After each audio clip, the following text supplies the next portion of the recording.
السلام علیکم ورحمۃ اللہ وبرکاتہ۔ الحمد للہ وکفی وسلام علی عبادہ الذین اصطفی۔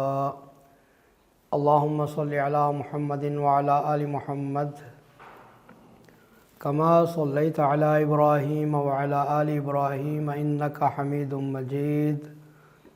اللہم بارک علی محمد وعلی آل محمد کما بارکت علی ابراہیم وعلی آل ابراہیم انک حمید مجید۔ اللہم انفعنا بما علمتنا وعلمنا ما ينفعنا وزدنا علما۔ رب اشرح لی صدری ویسر لی امری واحلل عقدۃ من لسانی یفقہوا قولی، اما بعد۔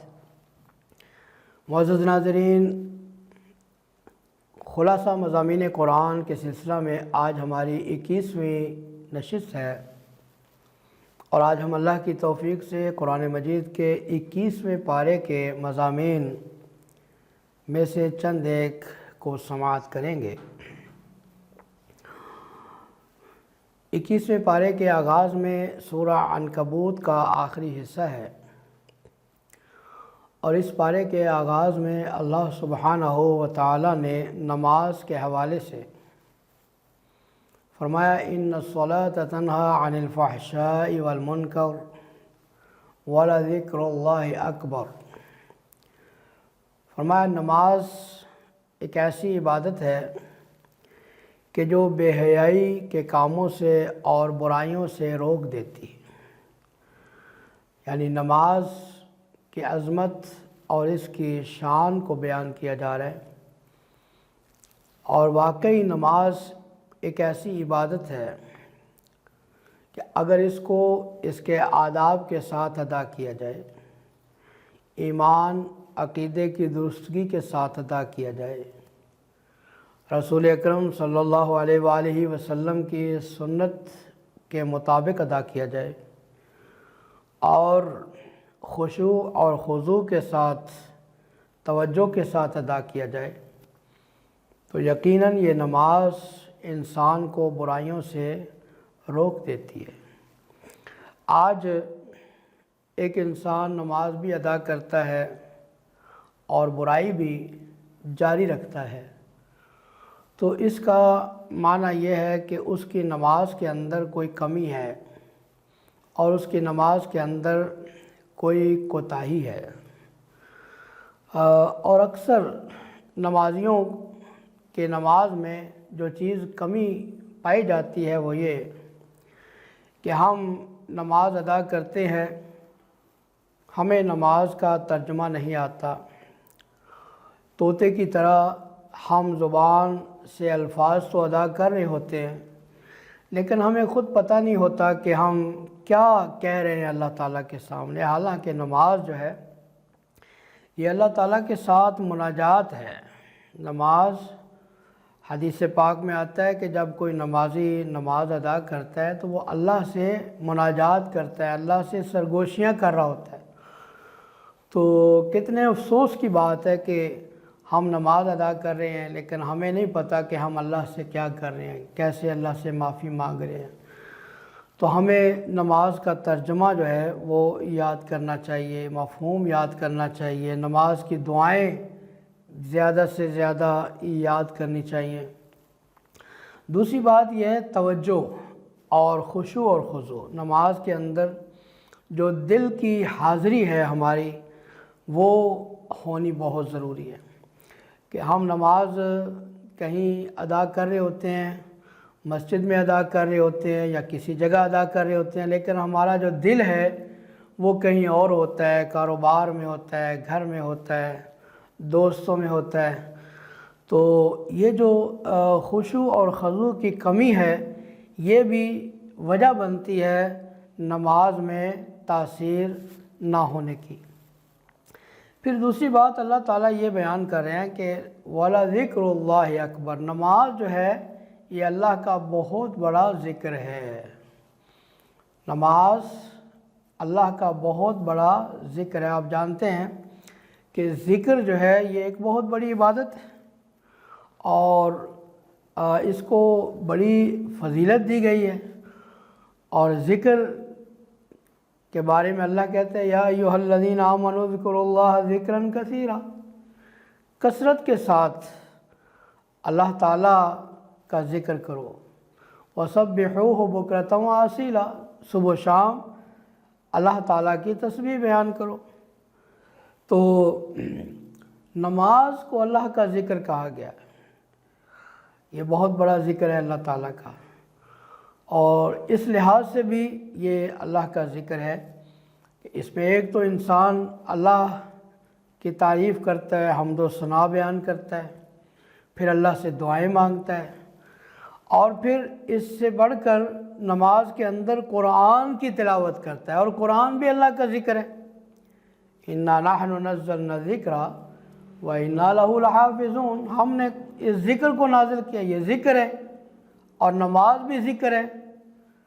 تو نماز میں اللہ کے قرآن کی تلاوت بھی ہے، تو اس لحاظ سے کہا گیا کہ نماز جو ہے یہ اللہ کا بہت بڑا ذکر ہے، اس کی ہمیں اہمیت کا احساس ہونا چاہیے، اور ہمیں فکر کے ساتھ نماز کی فکر ہمارے دلوں کے اندر ہونی چاہیے، اور کوشش ہونی چاہیے کہ ہم اول وقت کے اندر جو ہے وہ نماز ادا کریں، اس میں سستی نہ کریں، کیونکہ نمازوں کے اندر سستی کو اختیار کرنا یہ منافقین کا شیوہ قرآن نے بتایا۔ سورہ الروم ہے، سورہ الروم کا نام اس لیے ہے کہ اس میں روم کے بارے میں ذکر کیا گیا۔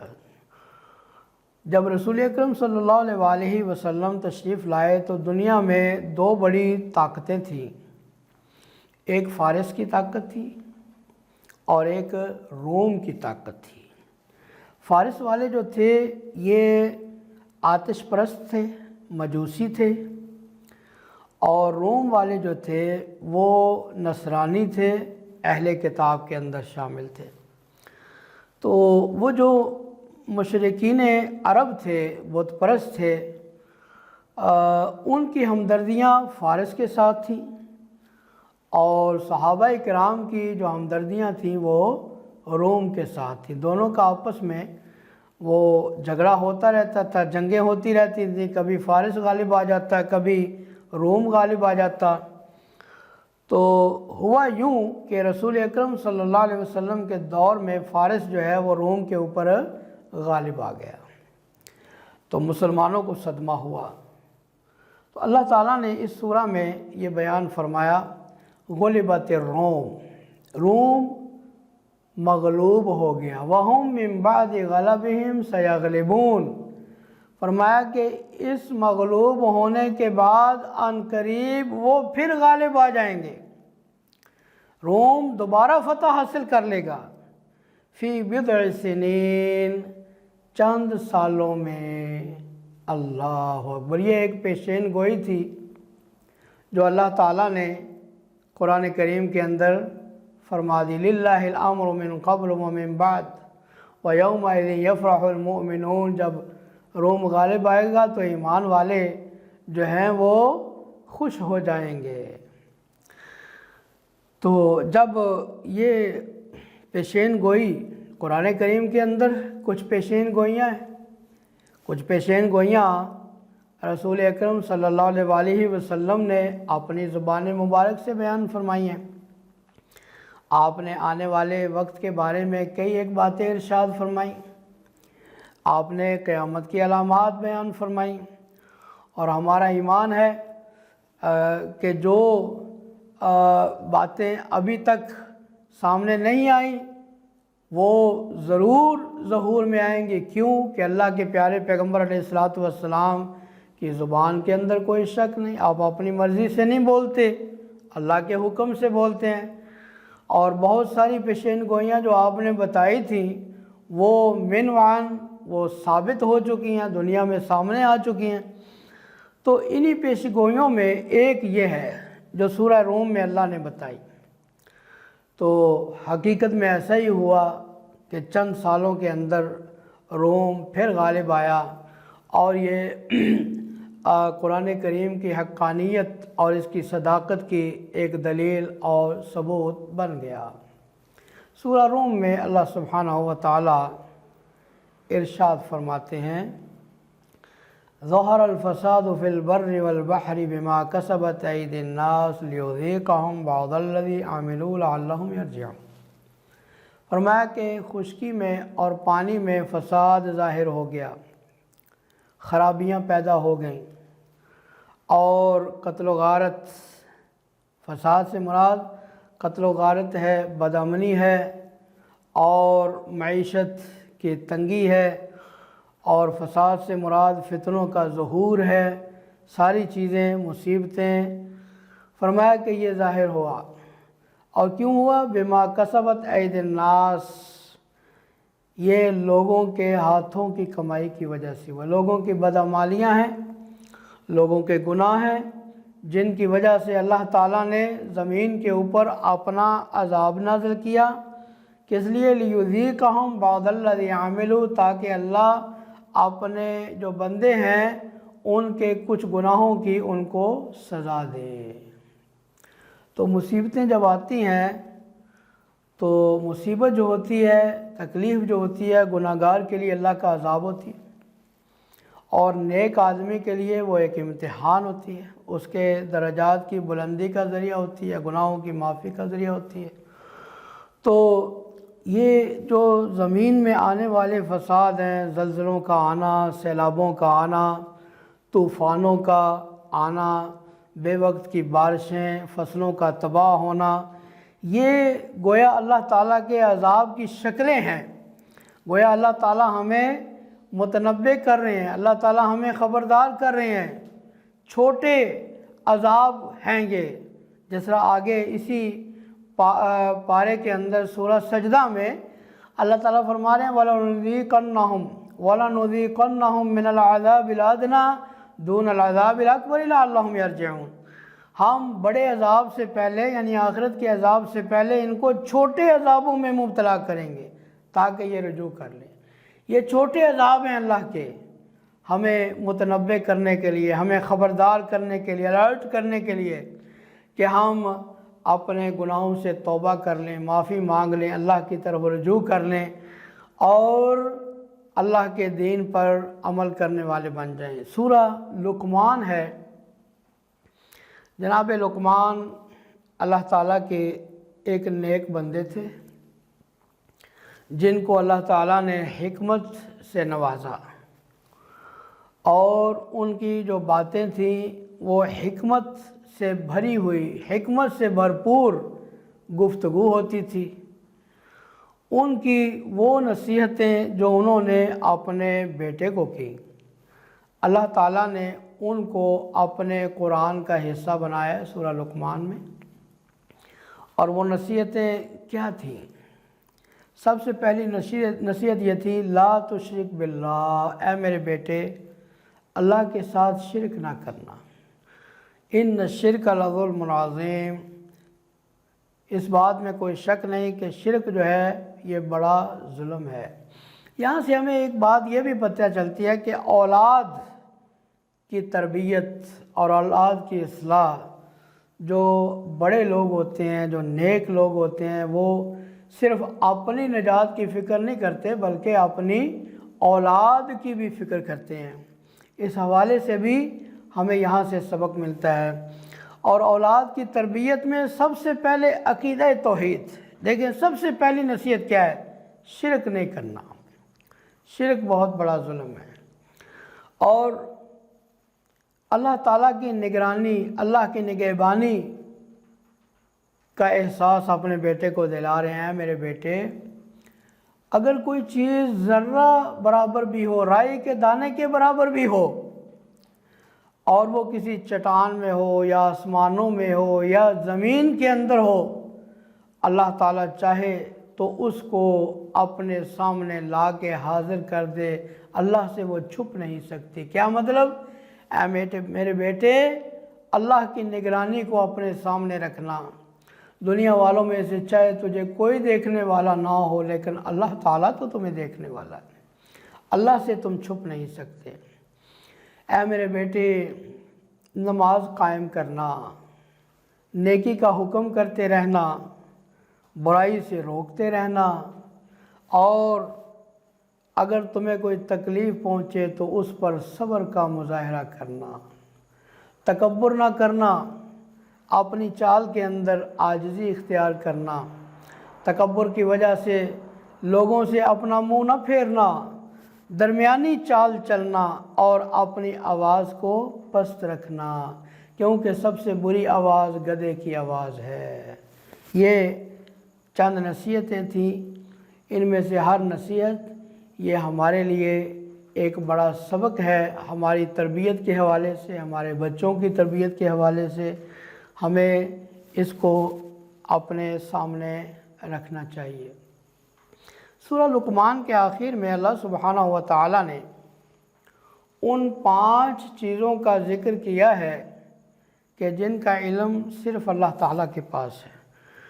فرمایا ان اللہ عندہ علم الساعہ، قیامت کا علم، بارش کا علم، ماں کے رحم میں کیا ہے اس کا علم، کون کل کیا عمل کرے گا، کیا کمائی کرے گا اس کا علم، اور کس جان کو کس مقام پر موت آئے گی اس کا، ان تمام چیزوں کا علم یہ صرف اور صرف اللہ تعالیٰ کے پاس ہے۔ سورہ سجدہ ہے، اس کے بعد سورہ سجدہ کے اندر اللہ سبحانہ و تعالیٰ نے اپنے قدرت کے چند مظاہر کا ذکر فرمایا۔ آسمان و زمین کی تخلیق ہے، اور پھر اس کے بعد انسان کا پیدا کرنا ہے، انسانوں کو کان، آنکھیں، دل جیسی نعمتیں عطا کرنا، اور قیامت والے دن کا ذکر کیا ہے کہ جب قیامت والے دن مجرم اللہ کے سامنے کھڑے ہوں گے تو ناکسوا رؤوسہم، اپنے سروں کو شرمندگی کی وجہ سے جھکائے ہوئے ہوں گے۔ اللہ اکبر۔ اور کیا کہیں گے؟ ربنا ابصرنا وسمعنا فارجعنا نعمل صالحا انا موقنون۔ اے ہمارے رب، ہم نے اپنی آنکھوں سے دیکھ بھی لیا، کانوں سے سن بھی لیا، قیامت بھی ہے، حساب و کتاب بھی ہے، جنت بھی ہے، جہنم بھی ہے، ساری چیزیں آج ہم نے دیکھ بھی لی، سن بھی لی، تو اللہ کیا کر، فرجعنا، ہمیں واپس بھیج دے دنیا میں۔ کیا کرو گے جا کے؟ نعمل صالحا، ہم نیک کام کریں گے، جو پہلے نہیں نہ کر سکے ہم نیک کام کریں گے۔ لیکن اللہ تعالیٰ نے ایک قانون بنا دیا کہ یہاں سے جانے کے بعد کوئی دوبارہ واپس نہیں آتا۔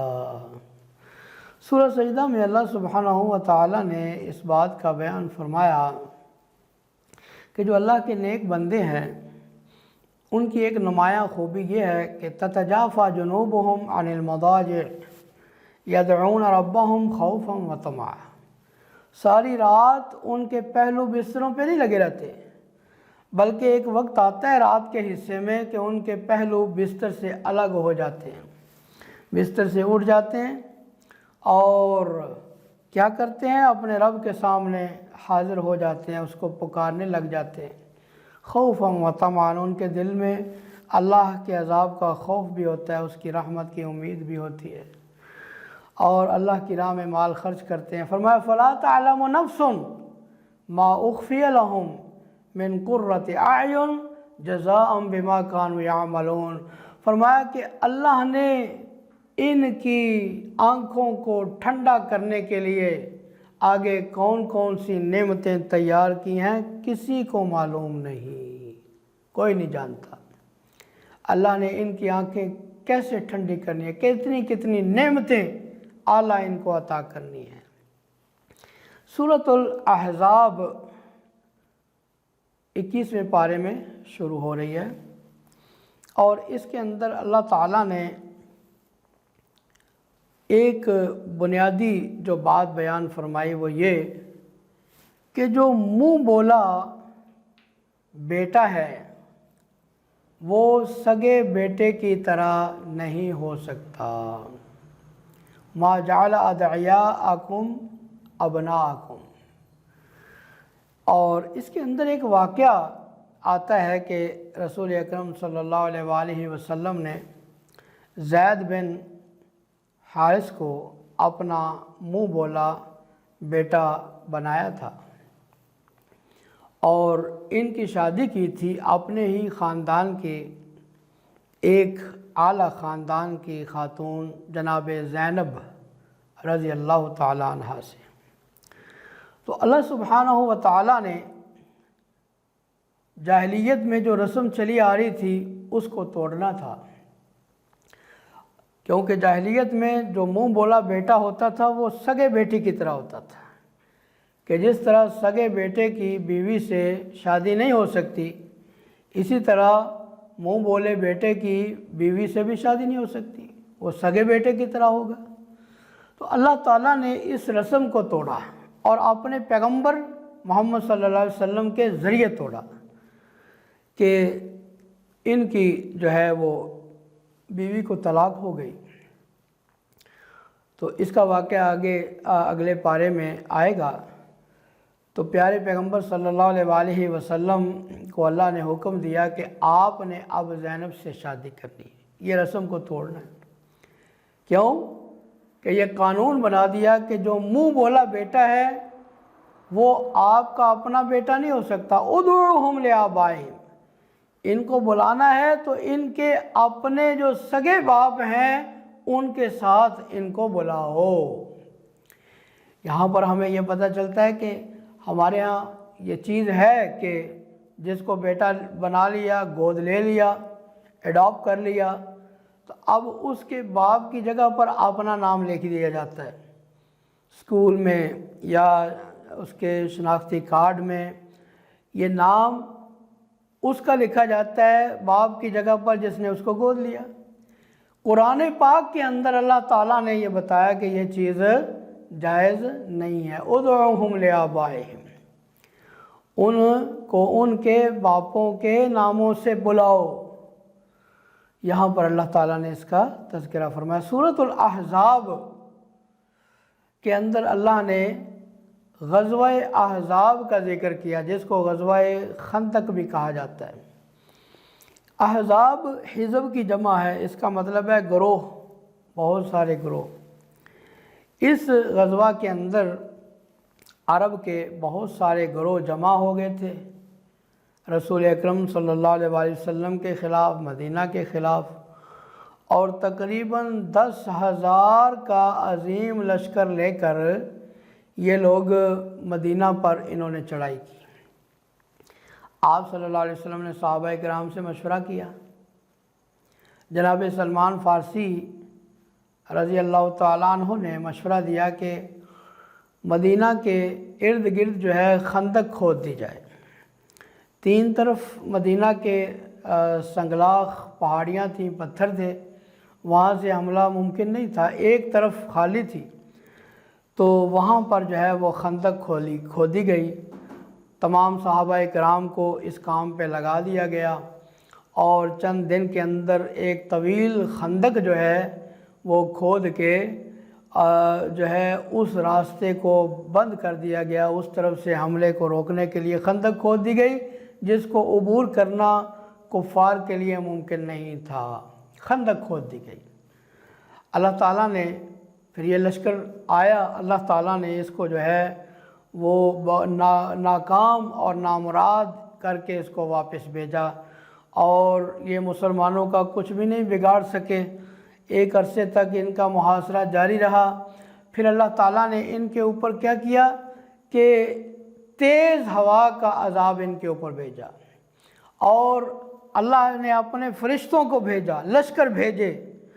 فرمایا کہ اے لوگو، ایمان والو، اللہ کی نعمت کو یاد کرو، احسان یاد کرو کہ جب تمہارے اوپر حملہ آور ہوئے تھے کفار، فَأَرْسَلْنَا عَلَيْهِمْ رِيحًا، ہم نے ان کے اوپر ہوا بھیجی، طوفان بھیجا، وَجُنُودًا لَّمْ تَرَوْهَا، اور ایسے لشکر بھیجے کہ جو تمہیں نظر نہیں آتے تھے۔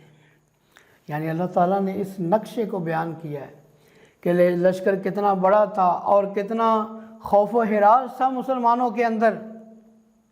فرمایا اوپر سے بھی آئے، نیچے کی طرف سے بھی آ گئے، اور دل جو ہے وہ اچھل کر جو ہے وہ حلقوں میں اٹک گئے، اور فرمایا آنکھیں پتھرا گئیں اور لوگ ہلا کے رکھ دیے گئے، لیکن اللہ تعالیٰ نے مسلمانوں کو اپنی رحمت کے ساتھ، اپنی مدد کے ساتھ فتح عطا فرمائی۔ منافقین کا کردار بھی یہاں بیان کیا گیا کہ منافق لوگ جب انہوں نے یہ لشکر دیکھے تو کہنے لگے کہ ما وعدنا اللہ ورسولہ الا غرورا، اللہ اور اس کے رسول نے نعوذ باللہ ہمیں دھوکہ دیا، ہمیں اللہ اور اس کے رسول نے کہا تھا کہ تمہیں فتح ملے گی اور تمہاری نصرت ہوگی، اب تم مارے گئے، اتنا بڑا لشکر آ گیا، ہم تو تباہ ہو گئے۔ نعوذ باللہ ایسی باتیں کرتے تھے۔ اور ایمان والے کیا کہتے تھے؟ اللہ نے اس کا بھی ذکر کیا، فرمایا وَلَمَّا رَأَى الْمُؤْمِنُونَ الْأَحْزَابَ قَالُوا هَذَا مَا وَعَدَنَا اللَّهُ وَرَسُولُهُ وَصَدَقَ اللَّهُ وَرَسُولُهُ وَمَا زَادَهُمْ إِلَّا إِيمَانًا وَتَسْلِيمًا۔ اللہ اکبر۔ فرمایا جب ایمان والوں نے ان لشکروں کو دیکھا، کہنے لگے اسی کا تو اللہ نے ہم سے وعدہ کیا تھا، اور اللہ اور اس کے رسول نے جو کچھ کہا وہ سچ کہا، اور فرمایا کہ ان لشکروں کو دیکھ کر بجائے اس کے کہ یہ بزدل ہوتے، فرمایا ان کے ایمان اور زیادہ بڑھ گئے، اور زیادہ بڑھ گئے۔ اللہ اکبر۔ ایک طرف منافقین کا کردار ہے جو چھپتے تھے اور جو موت سے بھاگتے تھے، فرمایا جب خوف آتا ہے تو ایسے دیکھتے ہیں جیسے ان کے اوپر موت مسلط ہو جاتی ہے، اور جب خوف چلا جاتا ہے، لشکر چلا جاتا ہے، فتح مل جاتی ہے، تو پھر لمبی لمبی زبانیں نکال کر اور فرمایا کہ یہ گفتگو کرتے ہیں، دنیا کے حریص ہیں، مال کے حریص ہیں۔ تو اس کا اللہ تعالیٰ نے یہاں پر تفصیل سے ذکر فرمایا ہے۔ پھر اسی پارے کے اندر سورہ احزاب میں اللہ تعالیٰ نے پیارے پیغمبر صلی اللہ علیہ وسلم کی ازواج مطہرات کے لیے اور ان کے توسط سے جو ہے تمام دنیا کی عورتوں کے لیے کچھ نصیحتیں فرمائیں۔ ایک چیز تو یہ بتائی کہ آپ کے ازواج مطہرات نے جو مطالبات کیے تھے سونے کے، زیورات کے، اس کے حوالے سے بتایا کہ اے میرے پیغمبر ان سے کہہ دو اگر تمہیں دنیا کی زینت چاہیے، دنیا کے زیورات چاہیے تو آؤ میں تمہیں دیتا ہوں، لیکن اس کے ساتھ ساتھ میں تمہیں طلاق دے کر تمہیں فارغ کر دیتا ہوں، اور اگر تمہیں اللہ اور اس کا رسول چاہیے، تمہیں آخرت چاہیے، تو اللہ تعالیٰ تمہیں اس کا بہت بڑا اجر دے گا۔ اللہ اکبر۔ تو پیارے پیغمبر علیہ الصلاۃ والسلام نے جب اپنی ازواج مطہرات کے سامنے یہ قرآن کریم کو پیش کیا تو تمام ازواج مطہرات نے کہا کہ ہمیں اللہ اور اس کا رسول چاہیے، ہمیں آخرت چاہیے، ہمیں دنیا نہیں چاہیے۔ یہ ان کی فضیلت اور عظمت کی دلیل ہے۔ تو یہاں پر 21ویں پارے کے مضامین کا اختتام ہوتا ہے۔ اللہ سبحانہ و تعالیٰ نے چاہا تو 22ویں پارے کے مضامین انشاءاللہ اگلی نشست میں آئیں گے۔ اللہ تعالیٰ ہمیں قرآن کریم کو سمجھنے اور عمل کرنے کی توفیق عطا فرمائے۔ وآخر دعوانا ان الحمد للہ رب العالمین۔